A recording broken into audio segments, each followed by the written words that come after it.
تاریخ انسانی میں جو بڑی بڑی شخصیتیں 1400 سالوں میں تاریخ انسانی میں سامنے آئیں، ان کی عظمت کا راز میں نے کہا میں کئی سالوں سے امام کے حرم میں بیٹھ کے اپنے شاگردوں کو پڑھا رہا ہوں، مجھے ساری زندگی کبھی بھی ہزاروں مرتبہ امام کی زیارت کے لیے آتا ہوں، کبھی کبھی دن میں کئی مرتبہ ہر نماز کے ساتھ، مجھے کبھی سلام کا جواب نہیں آیا۔ جب آپ کربلا جاتے ہیں، سید الشہداء کے حرم میں داخل ہوتے ہیں تو ایک طرف گنج شہداء ہے، ایک طرف حبیب ابن مظاہر کی قبر ہے، اور ایک طرف تھوڑا آگے چلے جائیں تو کس کی قبر ہے؟ ابراہیم مجاب۔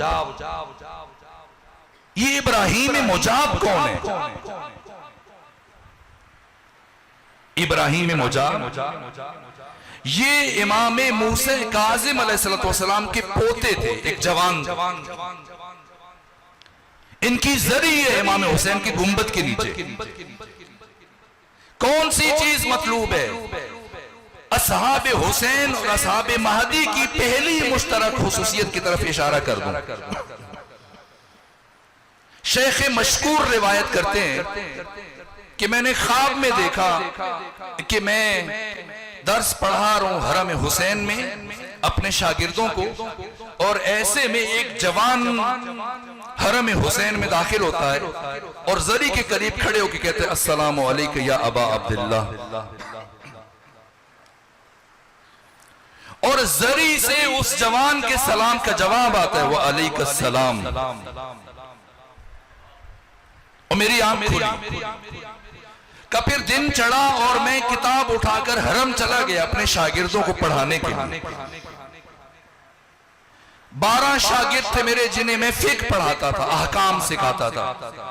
اب کتاب کھول کے میں بیٹھا ہوں اور بعین ہی جو خواب میں جس جوان کو میں نے دیکھا تھا، میں نے دیکھا وہ چلتے ہوا آ رہا ہے، اور مجھے رات کا خواب یاد آ گیا، تو میں اپنی کتاب کو بھول کر اس جوان کی طرف متوجہ ہو گیا اور اس کی طرف چل پڑا کہ دیکھوں کیا ہوتا ہے۔ رات میں نے جو خواب میں دیکھا وہی جوان،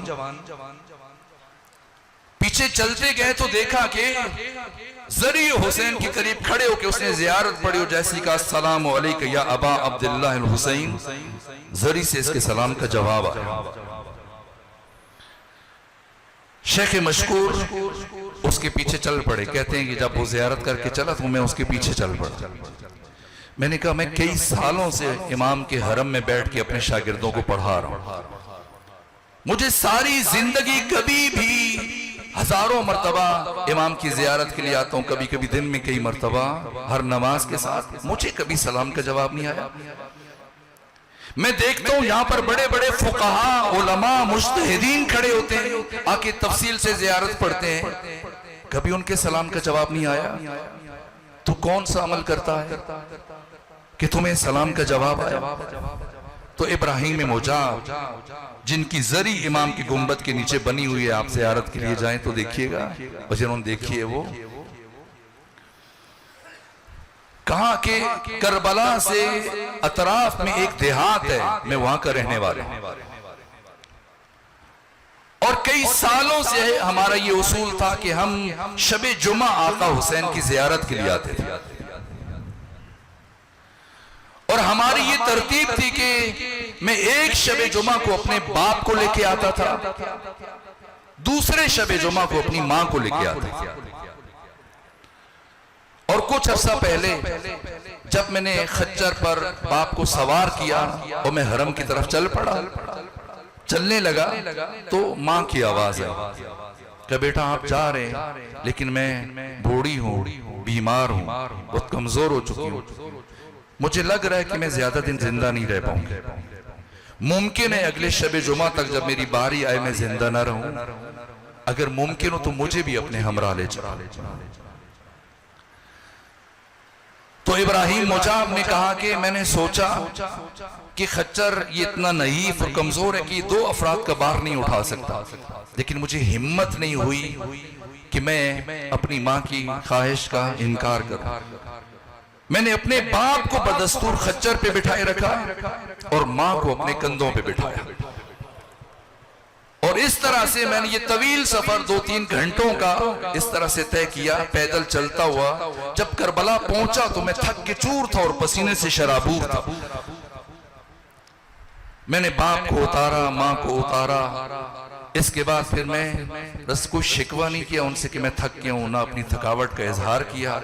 پھر میں بارگاہ حسینی میں گیا, حرم کے اندر زری کے قریب جا کے جیسے ہی میں نے کہا السلام علیکم یا ابا عبداللہ الحسین, مجھے زری سے میرے سلام کا جواب آیا.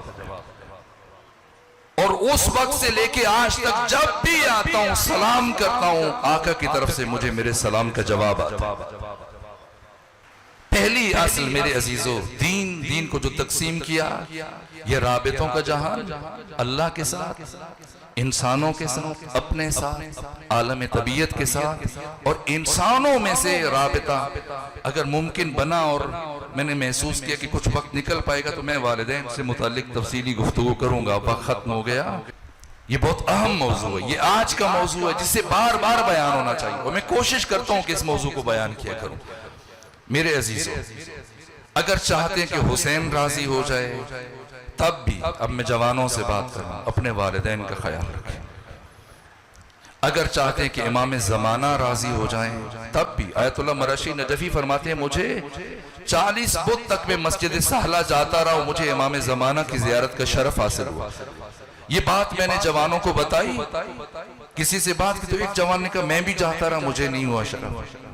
تو پھر میں نے عمل کیا اور مجھے امام کی زیارت نصیب ہوئی. دوبارہ میں نے پوچھا وہ جوان بھی تو 40 شب مسجد سہلہ جاتا رہا, اسے کیوں زیارت نصیب نہیں ہوئی؟ امام نے فرمایا اس لیے کہ وہ اپنے والدین کا نافرما بردار تھا. اگر قرب چاہیے آقا حسین کے ساتھ تب بھی والدین کی اطاعت چاہیے. اگر امام زمانہ کا قرب چاہیے ورنہ ساری زندگی دعائیں مانگتے ہیں نا. یہ اصل ہے میرے عزیزوں. والدین ہمارے لیے مجرے فیض, وقت ختم ہوا ورنہ کچھ اور بھی عرض کرتا. واسطہ فیض اپنی زندگی میں بھی دنیا سے چلے جانے کے بعد انسان سازی کی جو 6 عوامل ہیں, 3 خفی اور 3 جلی. عوامل خفی توفیق, دعا, جینز. عوامل جلی والدین, استاد, معاشرہ. ان 6 میں سے قوی ترین عامل والدین جو حقیقی معنوں میں ہمیں انسان بناتے ہیں, اور والدین میں سے قوی ترین عامل ماں کا وجود ہے. ماں انسان سازی کا کارخانہ ہے. اسی لیے پیغمبر نے فرمایا کہ جنت ماں کے قدموں کے نیچے, لیکن جنت ہر ماں کے قدموں کے نیچے نہیں. جنت صرف ایسی ماں کے قدموں کے نیچے ہے جو اپنی اولاد کو جنتی بنانے کی صلاحیت رکھتی ہے, ورنہ بہت ساری مائیں اپنی نسلوں کو جہنم کی طرف لے کے جاتی ہیں. اور تاریخ انسانی میں جو بڑی بڑی شخصیتیں 1400 سالوں میں تاریخ انسانی میں سامنے آئیں, ان کی عظمت کا راز ان کی ماں کا وجود ہے. اور عالم انسانیت کی برجستہ ترین شخصیت جس پر ہر بشر کو ناز ہے وہ ہستی حضرت ابو الفضل العباس